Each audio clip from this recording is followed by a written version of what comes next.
여러분 평안하십니까? 오늘도 말씀과 함께 주님의 은혜 가운데 거하시기 바랍니다. 오늘 말씀은 여호수아 1장입니다. 말씀 개요입니다. 1절부터 9절은 이스라엘의 새 지도자 여호수아에게 주신 하나님의 말씀입니다. 강하고 담대하라, 두려워하지 말고 놀라지 말라 말씀하신 것이죠.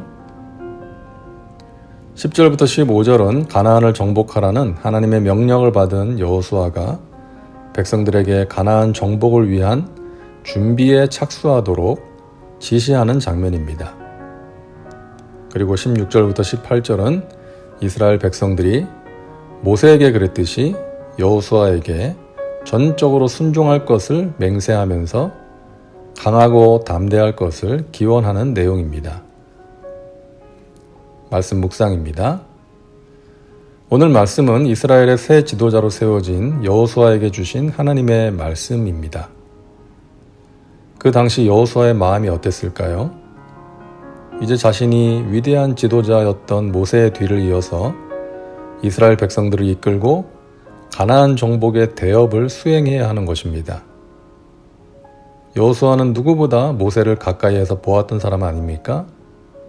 이스라엘 백성들이 모세를 향해 원망하고 대적하는 것을 보았고 모세의 고뇌와 고통을 누구보다 잘 아는 사람이었죠. 지도자의 자리가 얼마나 외롭고 힘든 자리인지 잘 알고 있었습니다. 그런데 이제 자신이 그 자리에 서게 된 것이니 얼마나 두려웠겠어요? 하나님께서 그런 여호수아의 마음을 아시고 여러 번 반복해서 말씀하십니다. 강하고 담대하라.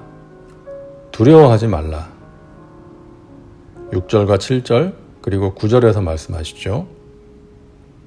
마음을 강하게 하고 담대히 하라는 것입니다. 그리고 그렇게 할 수 있는 이유를 말씀하십니다. 5절이죠. 내 평생에 너를 능히 대적할 자가 없으리니 내가 모세와 함께 있었던 것 같이 너와 함께 있을 것임이니라. 내가 너를 떠나지 아니하며 버리지 아니하리니. 9절입니다. 내가 내게 명령한 것이 아니냐?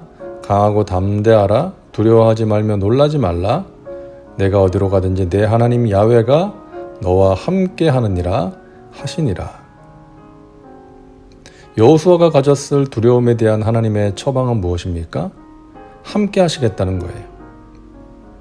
가나안을 주겠다고 약속하신 하나님, 이스라엘을 애굽에서 이끌어내시고 전쟁에서 승리하게 해주신 하나님께서 함께 하실 것이니 승리에 대한 확신과 강하고 담대한 마음으로 두려워하지 말라는 것입니다.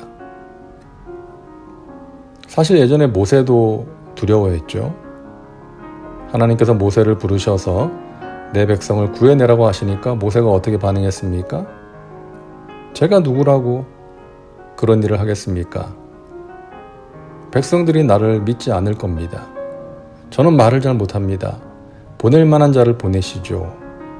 라고 했을 때 하나님께서 주신 말씀은 이것이었죠. 내가 반드시 너와 함께 할 것이다. 기드온도 마찬가지였습니다. 너는 내 백성을 미디안의 압제에서 구해내라고 말씀하시니까 기드온이 뭐라고 합니까? 나는 작은 사람인데 어떻게 그런 일을 할 수 있겠습니까?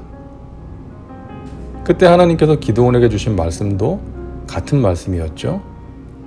내가 반드시 너와 함께 할 것이니 너가 미디안 사람 치기를 한 사람을 치는 것 같이 할 것이다. 선지자 예레미야도 그랬죠. 하나님의 부르심 앞에서 저는 작은 아이라 말할 줄을 모릅니다 라고 하니까 하나님께서 두려워하지 말아라. 내가 너와 함께 할 것이다 라고 말씀하셨던 것입니다. 예수님께서 부활하시고 승천하시기 전에 제자들에게 주신 말씀이 있습니다. 그러므로 너희는 가서 모든 민족을 제자로 삼아 아버지와 아들과 성령의 이름으로 세례를 베풀고 내가 너희에게 분부한 모든 것을 가르쳐 지키게 하라. 모든 민족을 제자로 삼으라. 다시 말해서 전 세계에 복음을 전파하라는 것입니다. 여러분 생각해 보세요. 제자들은 팔레스타인 지역을 벗어나 본 적이 없는 사람들입니다. 세계를 품는다는 것은 상상해 본 적이 없어요. 지금처럼 교통이 발달한 시대도 아니었죠. 그런데 그런 그들에게 세계를 품으라는 거예요. 모든 민족을 제자로 삼으라는 거예요. 아마 제자들은 어리둥절했을 거예요. 아니 우리가 어떻게 그런 일을 할 수 있겠나. 그때 예수님께서 말씀하시죠. 볼지어다 내가 세상 끝날까지 너희와 항상 함께 있으리라. 제자들은 그 약속 붙들고 간 거예요. 자신들이 목격한 부활의 주님께서 함께 하신다니까.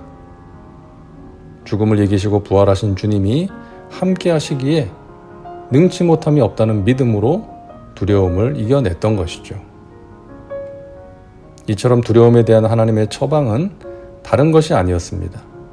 함께 하신다는 약속이었던 것이죠. 사실 이거보다 더 확실한 처방이 있겠습니까? 전지전능하시고 전쟁을 주관하시는 하나님께서 함께 하신다는 것보다 더 확실한 위로와 용기와 능력이 없는 것이죠.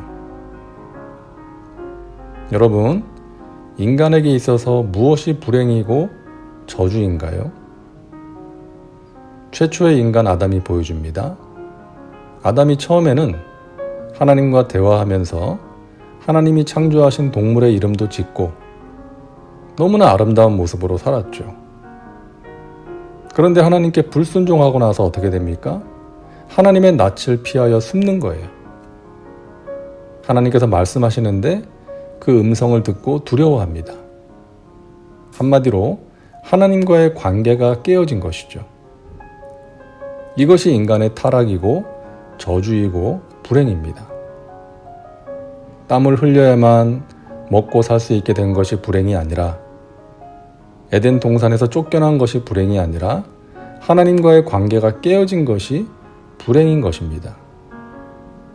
그래서 인간이 복된 삶을 살기 위해서는 다른 그 무엇보다 하나님과의 관계가 회복되어야 하는 것입니다.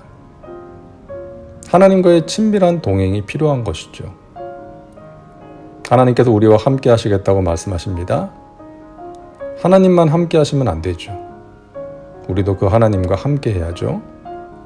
말씀과 기도로 하나님을 가까이 하고 삶의 자리에서 동행하고 그렇게 할 때 우리의 마음에 찾아오는 두려움을 극복할 수 있고 하나님께서 약속하신 승리의 삶을 살 수가 있는 것입니다. 다음은 말씀 적용입니다. 오늘 말씀을 통해 당신에게 주시는 메시지는 무엇입니까? 함께 하신다는 하나님의 약속이 당신에게 어떤 의미로 다가오는지 생각해 보시기 바랍니다. 이제 기도합니다. 사랑과 은혜가 풍성하신 하나님, 오늘도 말씀과 함께 살게 하시니 감사합니다. 말씀으로 함께 하시는 하나님을 경험하게 하시니 감사합니다.